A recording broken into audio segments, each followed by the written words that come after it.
Hi guys, bonjour, ciao, annyeonghaseyo, hola. How are you guys all doing today? Welcome back to the Elegant Country Mom. I am Ilene, and as you can tell behind me, it snowed. Yes, I live in Canada, and we had a random spring snowstorm over the weekend. It's like April 30th, it's the last day of April. So yeah, that's why there's snow behind me. So anyhow, in today's video, I wanted to share with you some tips on how to prevent mom burnout. I'm not quite sure what exactly to call this video, but basically along the lines of mom self-care and helping each other to not get burned out and get overwhelmed. So anyhow, I have a few tips and just a little, you guys, I'm not a professional, I'm not an expert. This is what I do to help keep myself in happy, positive spirits and to help not get burned out. Because of course, as moms, we put everybody else first, which is totally fine. That is how it should be. Self-sacrificing and everything. But it's also important to remember ourselves and to remember our physical health and our mental health. And my first tip for you guys is, if you're not on a routine or schedule, I would highly recommend getting yourselves on a little routine or a little schedule. For me, this kind of goes back to when I was a brand new mom. My daughter, when she was born, had her days and nights mixed up something terrible. So I didn't know what to do. I lucked out and I found a baby sleep book. That's how I was able to get my daughter on a schedule, and in turn it put me on a schedule. I used the Sleep Solution by Susie Gordanzo, I believe that's what her last name is. I've had friends use Baby Wise, which is another great book. But anyhow, we're not talking about getting our babies on schedules. This is what I did to get myself on a schedule. It wasn't until I got my daughter on a schedule that I myself found I started getting motivation. Because as a new mom, like after I first had her, delivery, everything, I was exhausted, I was drained, and I was just exhausted.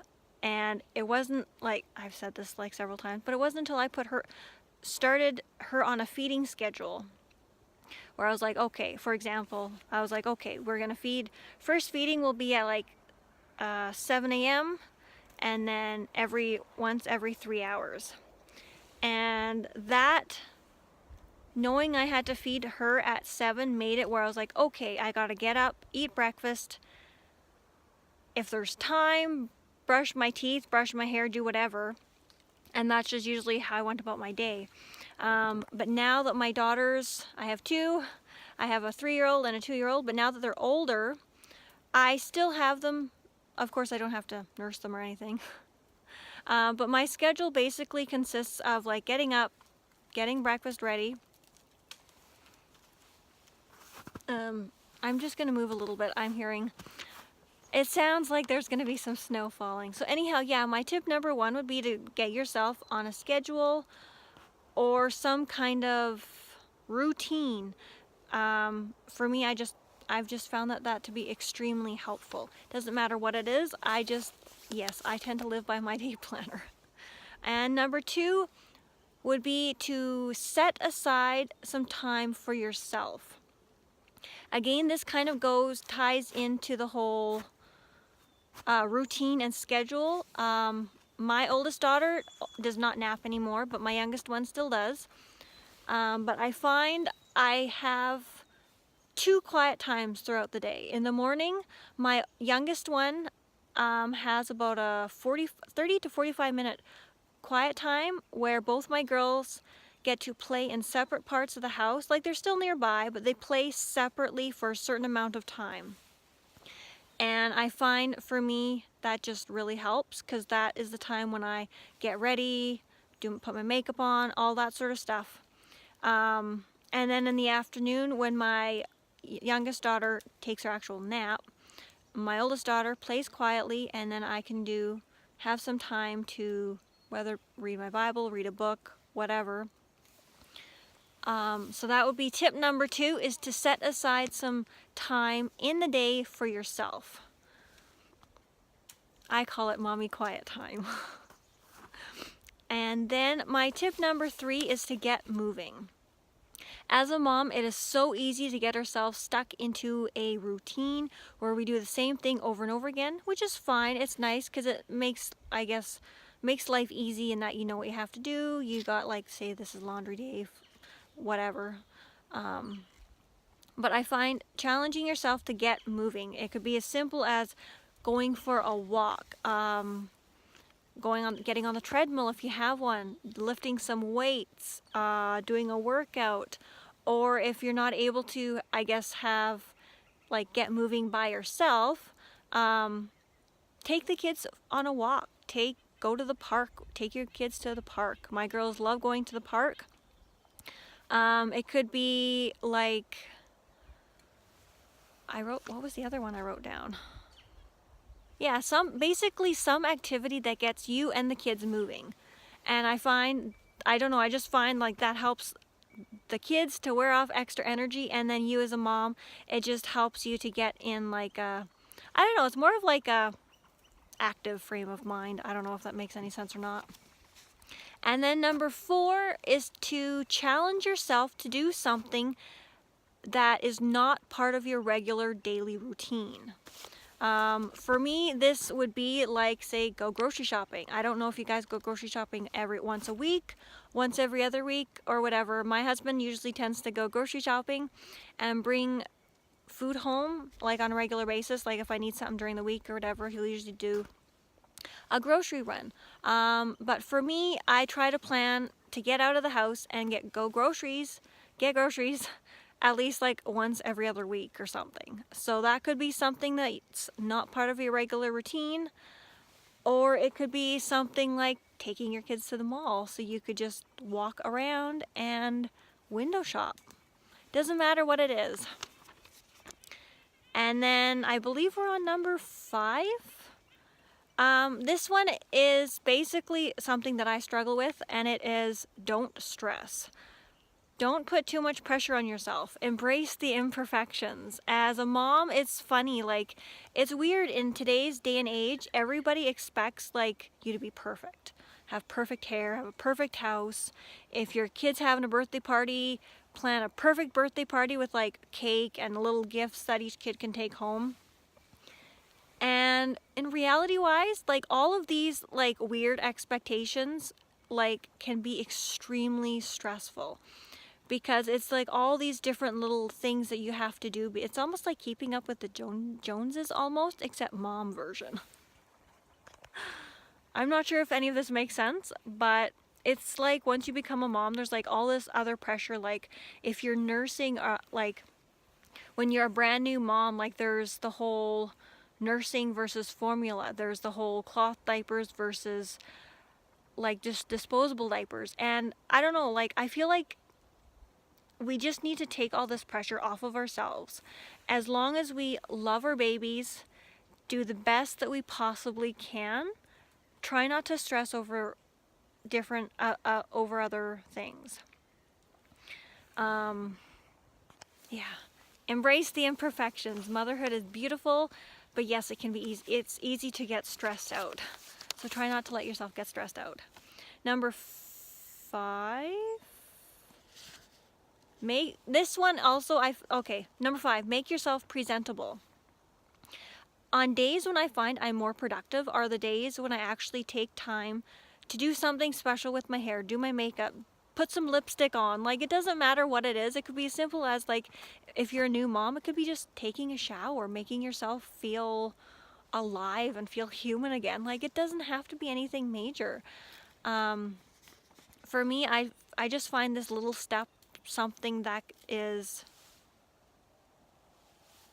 just a snow blob. But no, making myself presentable, it's something that makes, like, it's so small, but yet it can have such a huge impact on how productive you are during the day. And then my last tip is to make your home a place where you want to actually be, where you enjoy being. for me, like when my husband, this is kind of a backstory of what I've done. Like I love collecting flowers. My husband will every now and then surprise me with a rose or some wildflowers. We'll go for a walk and he'll pick me a little bouquet of wildflowers. So I have about 3 vases now in our living room around our TV, our entertainment center, that are dried roses and all that sort of stuff. And at least for me, like I just feel like it makes our home have this like really loving kind of feel. You don't have to do that. Find what inspires you, find what you enjoy, and I guess try to make your home a place where you want to be. It could be as simple as like having your wedding picture on the wall, or painting a picture and hanging it up. It doesn't have to be anything major. Just for me, that's what I've done. And then every year we will, like, I collect the roses or flowers that, like, I dry them. I don't usually throw them out. But yeah, you guys will probably be like, oh, doesn't that mean you have like too many flowers?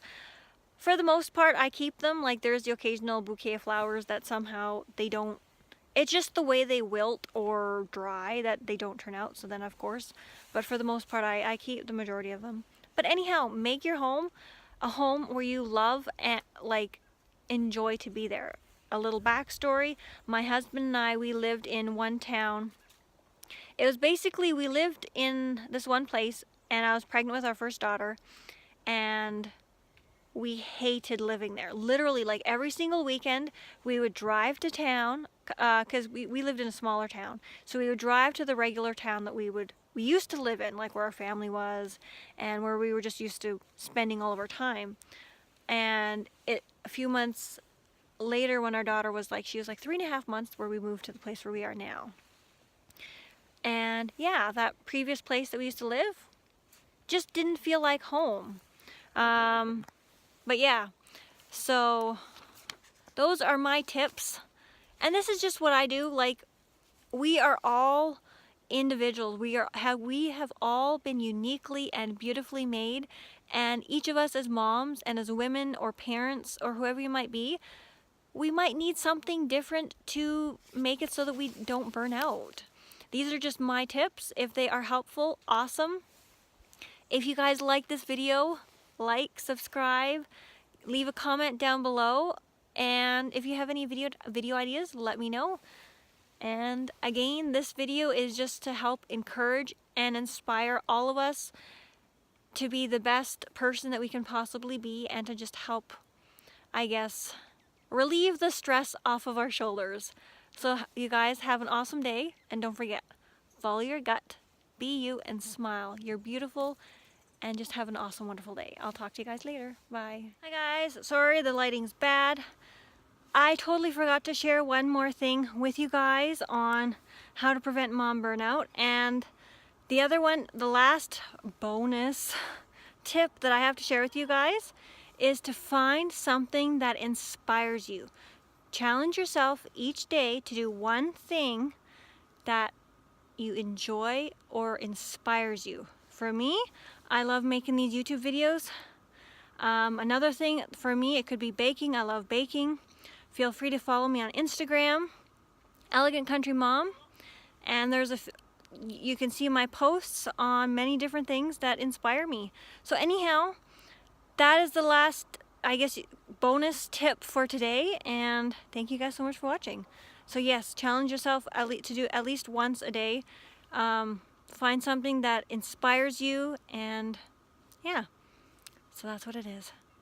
I'll talk to you later. Bye.